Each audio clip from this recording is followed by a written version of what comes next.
이 미국 중앙은행이 이제 11월에도 금리를 동결했습니다. 이 당초 올해 안에 뭐 한 차례 정도 추가 인상 있을 수 있다 이런 관측들 있었지 않습니까? 이 어떤 의미인가요? 뭐 인상이 끝났다고 봐야 되는 겁니까? 어떻습니까? 예, 저는 뭐 인상 사이클이 거의 끝났지 않나 이렇게 생각하고 있습니다. 예, 사실 그 9월 FMC 그 점도표를 보면은 예. 올해 그 한 차례 정도 인상할 것이다 그렇게 점이 찍혀져 있었거든요. 예, 그런데 11월 그 금리를 동결했습니다. 아직도 물가 상승이 예상보다 좀 높지만은 조금 더 연준 위원들이 경제 상황을 좀 지켜봐야 될 것이다. 예, 가장 중요한 거는 사실 그동안 금리 대폭 인상했지 않습니까? 예. 예, 작년 2월에 그 기존금리가 0%에서 0.25%였었어요. 예, 그런데 7월에 그 5.2에서 5.50%에 올렸습니다. 이 시차 효과를 좀 봐야 된다. 예, 그래서 좀 기다려보자. 예, 그런 의미에서 동결한 것 같습니다. 사실 이게 좀 성급한 질문일 수 있겠습니다만은 금리 인하 뭐 임박했다고 보십니까? 어떻습니까? 뭐 당장은 아닐 것 같은데요. 시장은 내년 6월부터 인하할 것이다. 예, 그렇게 보고 있는데요. 앞으로 이제 고용지표, 물가상승률 이런 거에 따라 다르겠습니다만은 예, 저는 빠르면 내년 1분기에도 예, 금리 인하할 수 있다고 보고 있습니다.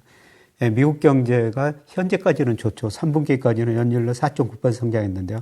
아마 그 4분기에는 1% 안팎 그 이하로 성장할 수도 있고요. 내년 1분기가 가면은 소비가 감소세로 돌아서면서 아마 마이너스 성장할 것 같습니다. 그래서 시장 컨센서스는 내년 6월부터 금리 인하인데 예, 저는 빠르면 1분기 후반 정도부터 인하할 수 있다고 보고 있습니다. 잠깐 언급하셨습니다만 10월 고용지표 보면 미국 고용시장 과열이 확실하게 좀 완화되는 걸로 보여요. 주가도 사실 좀 긍정적으로 반응했지 않습니까? 노동시장 어떻게 보세요? 예, 고용 증가세가 점차 둔화되고 있는 것 같습니다. 예, 10월 그 고용이 비농업 부문에서 시장이 한 18만 명 증가할 것이다 그랬는데 실제로는 15만 명 증가했고요. 물론 그 자동차 파업 영향이 있습니다만은 예, 증가세는 좀 둔화된 것 같고요. 예, 그다음에 10월 실업률이 시장 컨센서스가 3.8%였는데 3.9%로 올랐어요. 예. 예, 그런데 과거 통계를 보니까요. 실업률 12개월 이동 평균이 경기 침체에 작게는 뭐 2개월, 길게는 한 6개월 정도 선행했거든요. 예, 그런데 12개월 이동 평균 실업률이 지난 6월에 정점을 친 것 같습니다. 예, 그렇다면 미국 경기 침체가 머지않아 올 수 있다. 고용 증가세는 상당히 둔화되고 있다. 이렇게 평가할 수가 있겠습니다. 그러니까 지금 경기가 3분기까지는 뭐 과열이라고 해도 뭐 어색하지 않을 정도로 성장률이 좋게 나왔는데 이제 4분기 또 내년으로 가면은 성장률이 많이 둔화될 거다 이렇게 보시는 겁니까? 예, 그렇습니다. 뭐 3분기 경제 성장률 4.9% 나왔죠. 뭐 시장 예상치가 4.1%였는데요. 뭐 예상보다 훨씬 더 좋게 나왔습니다. 예, 그러나 4분기에는 한 1% 안팎 이 정도 떨어지고요. 내년에 상반기에는 마이너스 성장할 가능성도 높습니다. 예, 그 이유는 미국 GDP의 소비가 차지하는 비율이 69%로 굉장히 높은데요. 소비가 좀 둔화될 가능성이 높아요. 예, 그 이유는 미국 가계가 그동안 모아놓은 돈을 많이 써버려가지고 저축률이 낮아졌고요. 예.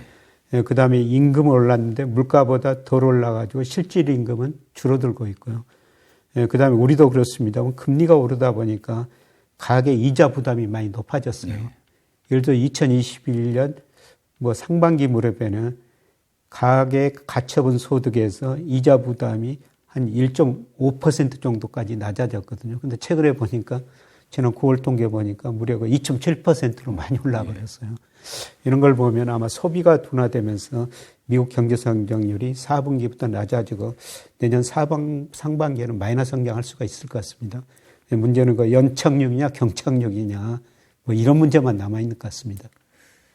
이 미국 국채 얘기 좀 하겠습니다. 10년물 금리가 한때 5% 넘어갔다가 좀 떨어졌더라고요. 예. 여전히 물론 뭐 좀 높은 수준이긴 하지만 어떻게 더 떨어질 걸로 보십니까? 어떻습니까? 예, 더 떨어질 가능성이 더 높다고 보는데요. 뭐 한때 그 장중 5% 넘었다가 지난주 그 고용지표가 예상보다 낮게 나오니까 4.57%까지 떨어졌습니다. 그런데 금리 상승 요인도 아직도 있기는 있어요. 예. 미 연방정 부채가 많으니까 국채를 발행해야 되는 거예요. 외국인이 중국 중심을 팔고 있고 연준도 양적 기준대를 팔아야 됩니다. 이런 걸 보면 금리가 더 오를 수가 있는데요. 그런데 금리를 중기적으로 결정하는 가장 중요한 요소가 경제 성장률하고 물가 상승률입니다. 내년 미국 경제가 1% 안팎 성장할 거라는 겁니다. 예. 예, 그러면은 수요가 그만큼 위축되니까 물가 상승률이 떨어질 수밖에 없죠. 예, 이런 의미에서 저는 미국 금리가 내년으로 갈수록 더 떨어질 가능성이 높다고 보고 있습니다. 이 5% 넘었을 때 이 채권 샀어야 되는데 이런 생각도 좀 들던데요. 근데 이게 뭐 세계 최대 자산 운용사죠. 블랙록. 블랙록 전망 보면은 미 국채 10년물 금리가 앞으로 5년 동안 뭐 5% 중반 수준 유지할 거다. 이렇게 또 전망을 했습니다. 동의하십니까? 여기서 뭐 훌륭한 기관이니까요. 저보다 예측을 더 잘하리라고 생각됩니다만, 예, 저는 동의하지는 않습니다. 예. 왜냐하면은 방금 말씀드렸습니다만 금리를 결정하는 가장 중요한 요소가 명목 GDP 성장률, 물가 상승률하고 실질 GDP 성장률이거든요. 그런데 내년에 미국 실질 GDP 성장률 1%, 내후년에도 뭐 1, 2% 사이일 겁니다. 예, 그리고 물가 상승률도 많이 낮아질 거로 보고 있습니다. 예, 그리고 제가 미국의 그 적정금리 10년 국채 수익률 추정해 보니까 4% 안팎이거든요. 예. 장기적으로 보면은 예, 미국 명목 GDP 성장률하고 10년 국채 수익률은 거의 같아요. 예, 그런데 미 의회가 추정한 거 보니까 잠재 명목 성장률을 4% 안팎으로 추정하고 있거든요. 그런데 블랙록에서 금리를 이렇게 높게 전망한 거는 다른 측면에서는 미국 경제 성장도 높고 물가도 안 잡힐 것이다. 이런 전제 조건이 앞에 들어있는 것 같습니다만, 예, 저는 내년에 그 미국 경제 성장률 많이 떨어지면서 예, 금리가 5% 수준 유지하기는 좀 힘들지 않을까 그렇게 보고 있습니다. 지금 이제 미국이 기준금리 동결하고 예. 국채금리 하락하고 하면서 원달러 환율 오늘 지금 요 프로그램 진행하면서 보니까 1,300원 거의 초반까지 떨어졌어요. 예. 환율 전망은 어떻게 하고 계십니까? 저는 뭐 환율이 여기서 조금 더 오를 수 있습니다만은 연말 가면 뭐 1,300원 밑으로 떨어지고요. 내년 갈수록 계속 하락이라 보고 있습니다. 예. 예, 제가 그렇게 보는 거는 환율을 결정하는 가장 중요한 요소가 미 달러 지수죠. 달러 지수가 작년 선진국 통화지에서 10월에 114까지 갔다가 얼마 전에 100까지 떨어졌다가 최근에 106 좀 넘었었는데요. 예, 그런데 중기적으로 보면 저는 달러 지수가 하락할 수밖에 없다. 미국의 대내 불균형이 심화되고 있다. 예, 그리고 달러 지수하고 미 국채 수익률은 같은 방향으로 움직이거든요. 앞서 말씀드렸습니다마는 미국 경제 성장을 둔화되면서 미 국채 수익률 떨어진다는 거죠. 국채 수익률 떨어지면 달러 지수도 하락할 수밖에 없다. 예, 그리고 우리 내부적으로 보면은 뭐 10월부터 우리 수출 증가세로 돌아서면서 무역 수지가 흑자로 돌아섰고요. 예, 그 다음에 우리 그 해외 직접 투자나 증권 투자를 많이 했기 때문에 이자 배당성이 계속 들어오고 있습니다. 아마 경상수지 흑자폭이 갈수록 확대될 것 같습니다. 예, 이런 측면에서 보면은 뭐 연말 가면 환율이가 1,300원 밑으로 원달러율이 떨어지고 내년에는 예, 계속 그 1,250원대 뭐 그 이하로도 저는 떨어질 수 있다고 보고 있습니다. 앞서서 물가 상승률이 뭐 전반적으로 이제 잡힐 거다 이렇게 보셨어요. 예. 자, 그렇다고 하면 뭐 우리 금리에 대해서는 큰 걱정은 할 필요는 없다 이렇게 보시는 겁니까? 예, 뭐 금리가 지금보다는 좀 낮아질 가능성이 높다고 보고 있습니다. 예, 내년에 우리 물가 상승률 뭐 예상보다는 조금 더 오를 것 같은데요. 예, 그러나 최근에 그 근원 물가 중심으로 좀 안정된 조짐이 나타나 있습니다. 예. 내년 하반기 가면은 아마 우리나라 소비자 물가 상승률이 2% 중후반, 물론 한국의 목표는 2%보다 높습니다만은 좀 낮아질 거로 보고 있고요. 예, 그게 제가 가장 중요하게 보는 거는 수요, 특히 우리 가계부채가 많기 때문에 소비가 많이 증가할 가능성이 낮거든요. 예. 그래서 수요가 좀 상대적으로 둔화되면서 물가 상승률은 좀 떨어지지 않을까, 낮아지지 않을까, 예, 그렇게 좀 보고 있습니다. 이런 측면에서 우리 저 금리를 결정하는 게 역시 가장 중요한 게 물가 상승률이거든요. 예. 물가 상승률이 낮아지면은 예, 금리는 좀 떨어질 가능성이 높고요. 예, 사실 미국 10년 국제 수익률은 작년 10월보다 최근에 5%까지 오르면서 더 올랐어요. 근데 우리 10년 국채 수익률 보니까 작년 10월에 4.6%까지 올랐다가 올 2월에 3.2%까지 떨어졌다가 최근 4.3%까지 올랐는데요. 뭐 내년에 물가 상승률이 낮아질 것이기 때문에 우리 국채 수익률도 떨어질 것이다. 앞서 제가 미국 10년 국채 수익률 적정 수익률 한 4%다 이렇게 평가를 해놨습니다만은 제가 우리나라 적정 수익률은 과연 몇 %일까? 우리나라 제가 명목 잠재 성장을 추정해 보니까 한 3.7% 나오거든요. 예. 실질은 2%, 나머지가 물가 상승률인데요. 그거를 고려하면은 우리나라 적정 금리도 한 10년 국제 수익률 기준으로 3.7% 이상은 아니라는 겁니다. 네. 예. 지금 4%좀 넘지 않습니까? 예, 그래서 저는 3.7% 이하로 떨어질 거라고 보고 있습니다. 그런데 이제 우리가 이제 워낙 저금리 시대에 좀 익숙해져서 그런지 지금 시중금리가 상당히 좀 높게 느껴져요, 일단. 예. 특히 이제 주택담보대출 금리는 뭐 여전히 좀 높은 것 같고. 지금 수준이 그럼 객관적으로 어느 정도라고 보세요? 예, 주택담보대출 금리가 과거 평균보다는 높습니다. 예, 그런데 이미 정점을 치고 떨어지고는 있어요. 예. 한국은행에서 가중평균금리라고 매월 발표를 하는데요. 예, 작년 10월에 주택담보대출 금리가 4.82%였습니다. 예, 그리고 올 3월에 4.21%까지 떨어졌다가요.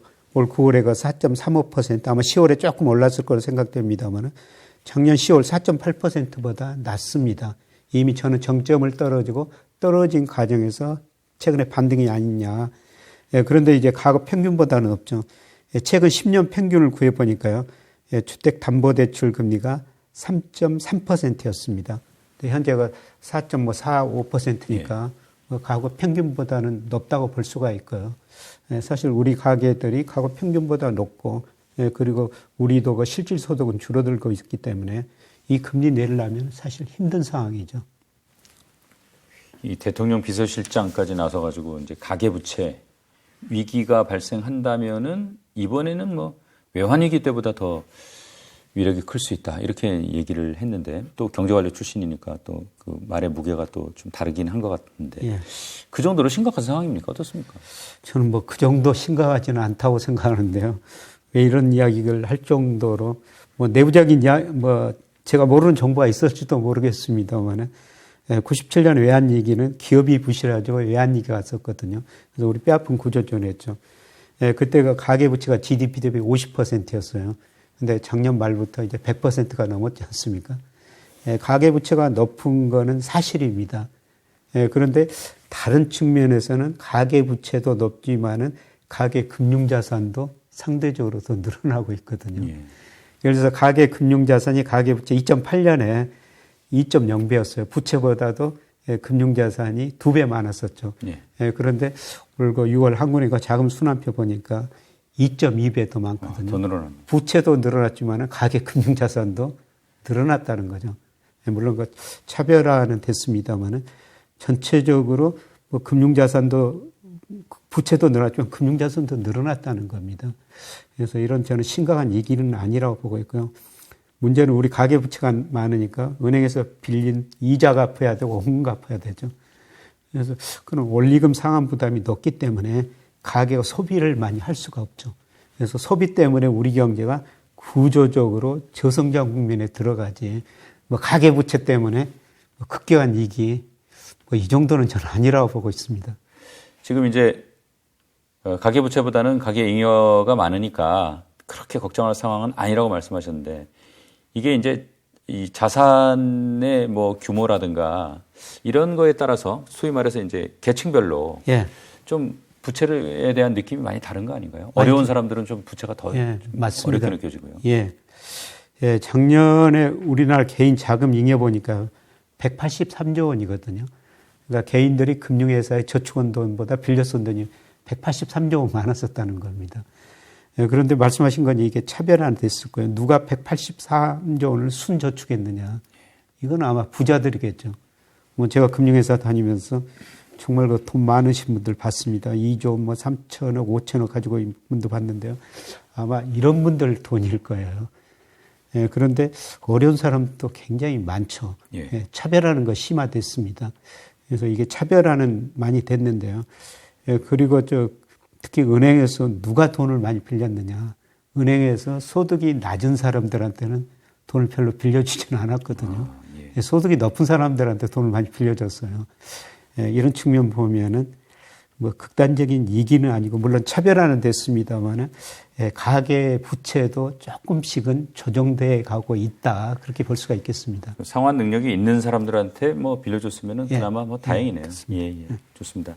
이 교수님께서 큰 틀에서 이제 금리는 앞으로 큰 걱정 없을 걸로 보시는 걸로 이해를 했습니다. 이게 금융시장에 가장 큰 영향을 미치는 지표가 역시 뭐 금리라고 본다면은 예.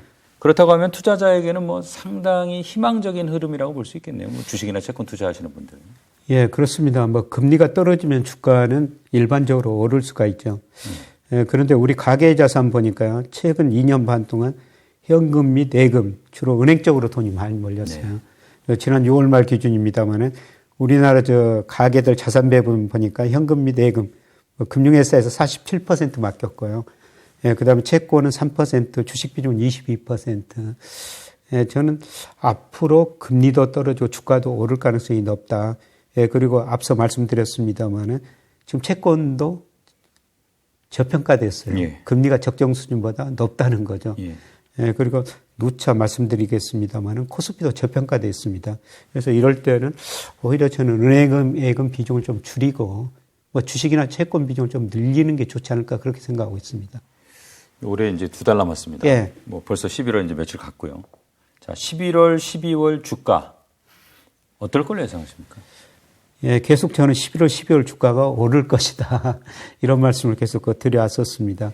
예, 제가 그렇게 봤던 거는 우리 코스피가 지나치게 저평가됐다는 거죠. 예. 예를 들어서 제가 거시경제 변수로 평가해 보면은 명목 GDP로 평가해 보면 코스피가 한 20% 저평가됐고요. 예. 그다음에 우리 코스피가 상관계수가 제일 높은 경제 변수가 일평균 수출 금액이에요. 근데 지난 10월에 일평균 수출 금액이 26억 2천만 달러 늘어났거든요. 네. 이거로 평가해 봐더라도 10월 말 기준으로 우리 코스피가 한 16% 정도 저평가됐어요. 예. 유동성에 비해서 저평가됐고. 그래서 지나치게 저평가됐기 때문에 적정 수준 가는 과정에서 주가가 오를 수 있다. 그래서 그 11월, 12월에는 주가가 오를 수 있습니다. 이런 말씀을 드렸습니다만은 지금도 같은 생각을 하고 있습니다. 이 머니올라 시청자분들 좀 참고 정도 하십사. 예. 교수님 뭐 이제 투자 꾸준히 하시는데 투자자로서 교수님이 지금 주목하고 있는 업종 어떤 겁니까? 예, 저는 뭐 반도체 업종, 뭐 경기가 회복되면 반도체 경기 좋아지거든요. 예, 그래서 상대적으로 반도체 경기가 꾸준히 안정적으로 성장할 수가 있을 것 같고요. 예, 그 다음에 조선업 경기도 꾸준히 좋아지고 있습니다. 예. 예, 그리고 뭐 이런 것보다 투자자들 관심사가 2차 전지일 텐데요. 예, 2차 전지가 급등했다가 최근에 또 급락했지 않습니까? 예, 그런데 흔히들 캐즘 현상이라고 그러는데요. CHASM 이런 현상이라고 보고 있는데 어떤 산업이 초기에 성장하다가 중간에 조정을 거치거든요. 저도 전기차를 타고 있습니다만은 그동안 전기차 수요가 폭발적으로 늘어날 것이다. 이런 기대가 있었는데 뭐 이게 타다 보니까 충전하기도 귀찮고 그 다음에 정부 보조금도 좀 줄어들고 비싸거든요. 그래서 수요가 줄어들고 있으면 저는 이게 추세라고 생각하고 있습니다. 그래서 종목별로는 아마 차별화가 될 텐데요. 뭐 일부 종목은 뭐 저평가 영역에 들어섰지 않느냐. 그래서 이런 것들도 종목별로 앞으로도 차별화가 더 심화될 것 같습니다만은 관심을 가질 시기가 아닌가 보고 있습니다. 2차 전지 업종 자체는 뭐 모든 종목이 같지는 않겠지만 차별화되는 상황이니까 종목을 잘 고르면 좀 투자할 수 있을 만한 시기다 이렇게 보시는 거네요. 예. 그래서 뭐 요새 좀 뭐 시기가 늦춰지고 있으면 뭐 2050년까지 탄소 제로 시대로 가자. 세계가 그렇게 다 외치고 있지 않습니까? 예, 그게 가장 중요한 게 전기차입니다. 예. 뭐 전기차가 지금 성장하다가 주춤거리고 있습니다만, 뭐 저는 장기적으로 성장할 수밖에 없는 산업이라고 보고 있습니다. 예. 예, 그렇다면은 거기에 들어가는 2차 전지 뭐 수요도 꾸준히 늘어날 거로 보고 있습니다. 오늘 말씀 고맙습니다. 예, 교수님. 고맙습니다.